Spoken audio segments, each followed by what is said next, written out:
আপনি এতদিন কুত্তা আছিলেন, এখন সাপ হইবেন। কি কইলি? মজনু শালার পুত্র আমি? আব্বা মা তোমাকে ব্যাক কই? আজব তো, তোমাকে আমি কি কইলাম? হিমেল ভাই আবার আসবেন, চাটা কিন্তু কমা রইল। আচ্ছা, বাড়ি তো চিন্তা গেলাম, একদিন এসে অবশ্যই চা খাবো।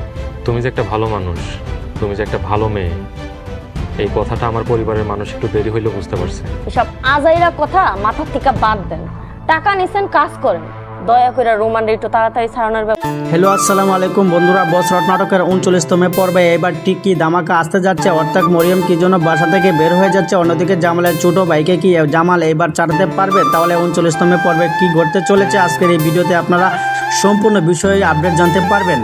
তাই আজকে ভিডিওটি একবারও স্কিপ করবেন না, কেউই না টেনে সম্পূর্ণ ভিডিওটি অবশ্যই দেখবেন। আর আপনারা যারা বছর নাটক দেখতে ভালোবাসেন, সুতরাং এরকম আপডেট ভিডিও পেতে আগ্রহ, তারা অবশ্যই আমাদের এই চ্যানেলটি সাবস্ক্রাইব করে পাশে থাকবেন। বছর নাটকটা আপনাদের কাছে ভালোই লাগে এবং নাটকটি দেখতে দেখতে 39 নম্বর পর্বের জন্য আপনারা অপেক্ষা করতেছেন, অর্থাৎ 38 নম্বর পর্বে আপনারা দেখে ফেলেছেন কি ঘটেছে। সুতরাং মরিয়ম শেষের দিকে বাসা থেকে বের হয়ে যাবে এবং আপনারা অনেকেই কমেন্ট করেন এই নাটকটি আর কয়টি এপিসোড আসবে।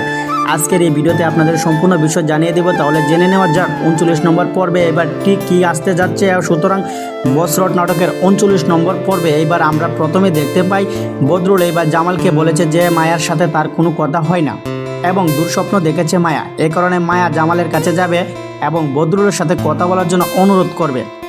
অন্যদিকে জামালের ছোট ভাইকে চালানোর জন্য তার সৎ মা তার কাছ থেকে অনেক টাকা নিয়েছে এবং সেই টাকাগুলো নিয়ে চেয়ারম্যানের কাছে দিয়েছে, সেই টাকাগুলো চেয়ারম্যান নিয়ে পালিয়েছে। অন্যদিকে মায়া এবার বদরুলের সাথে একটা প্রতিজ্ঞা করবে, সুতরাং বদরুলের বড় ভাইকে সে ক্ষমা করে দিবে।